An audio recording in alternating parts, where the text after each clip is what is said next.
తెలుగు ఎక్స్‌ప్రెస్‌కి స్వాగతం. ఈరోజు మనం గుంటూరు జిల్లా ఉండవల్లి గ్రామం పరిధిలో ఉన్న గుహలను చూడడానికి వచ్చాం. ఇక ఆ గుహలు ఎలా ఉన్నాయో చూద్దాం రండి. ఇది బయట నుంచి వ్యూ. ఈ వ్యూ అనేది చాలా బాగుంటుంది. ఇది టెంపుల్గా కాకుండా పర్యాటక కేంద్రంగా దీన్ని ఏర్పాటు చేశారు మన ప్రభుత్వం వాళ్ళు. దీనికి టికెట్ కూడా తీసుకోవాల్సి వస్తుంది. టికెట్ కాస్ట్ వచ్చి 20 రూపాయలు మాత్రమే ఒక్కొక్కళ్ళకి. ఉండవల్లి గుహలు ఆంధ్రప్రదేశ్ రాష్ట్రం గుంటూరు జిల్లాలో ఉన్నాయి. విశ్వకర్మ స్థపతిలచే భారతీయ శిల్పశాస్త్రం ప్రకారం పెద్ద శిలను తొలచగా ఏర్పడిన పురాతన గుహాలయాలకు ఇవి ఒక ఉదాహరణ, అవి ఒక గుర్తు లాంటివి. ఈ గుహలు విజయవాడ నుంచి 6 కిలోమీటర్ల దూరంలో, గుంటూరు నగరానికి 22 కిలోమీటర్ల దూరంలో ఉన్నాయి. జాతీయ ప్రాముఖ్యత కలిగిన కేంద్ర రక్షిత స్మారక కట్టడాలలో ఇది కూడా ఒకటి. గుహలు శక సంవత్సరం 4-5 శతాబ్దాల్లో ఘనమైన ఇసుక రాయితో ఉన్న ఒక కొండపై చెక్కపడ్డాయి. అనేక గుహలున్నాయి.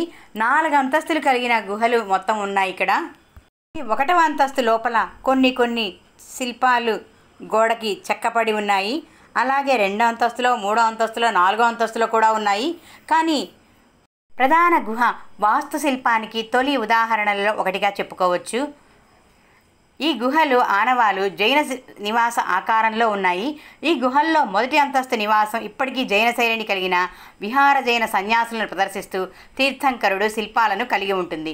ఈ గుహలలో మొదటి స్థాయి చెక్కిన విహార బౌద్ధ కళాకృతులు ఉన్నాయి.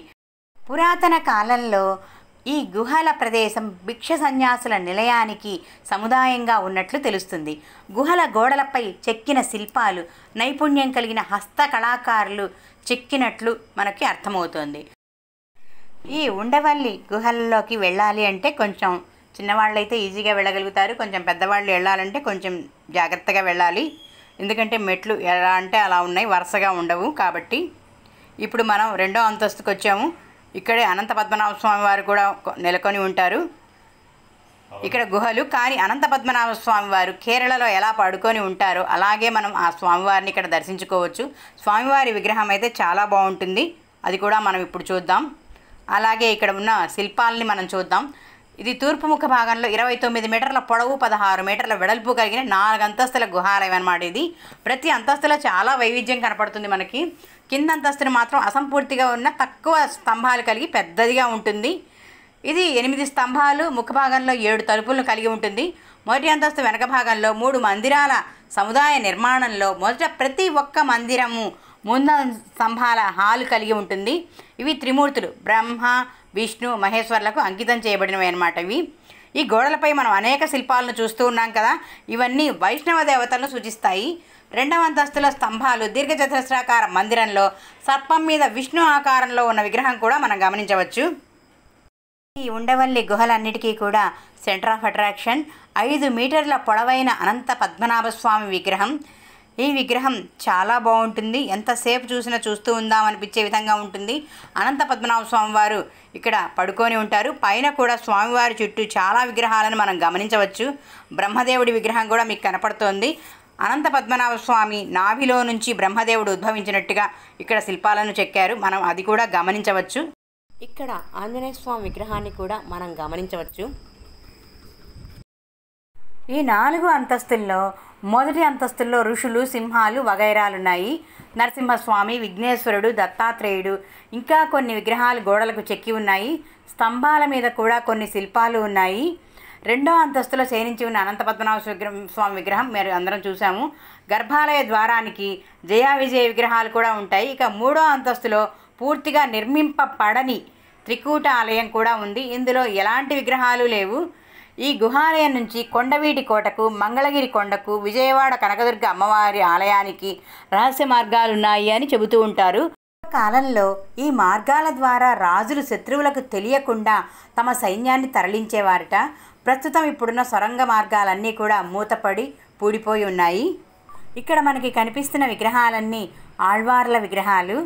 ఇవన్నీ కూడా చాలా బాగా చక్కగా మలచబడి ఉన్నాయి. కానీ కొన్ని విగ్రహాలు అయితే కొంచెం పాడైపోయినట్టుగా ఉన్నాయి. ఎందుకు అంటే ఇది ఎప్పుడుదో పురాతనమైన ఆలయం కాబట్టి. ఇక్కడ ఇంకా ఈ విగ్రహాలతో పాటు వినాయకుడు, ఆంజనేయ స్వామి, పరమశివుడి విగ్రహాలు కూడా మనం దర్శించవచ్చు.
వినాయకుడి విగ్రహాన్ని కూడా మనం ఇక్కడ చూడవచ్చు.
కనిపిస్తున్న 3 శిల్పాలు సన్యాసుల శిల్పాలు.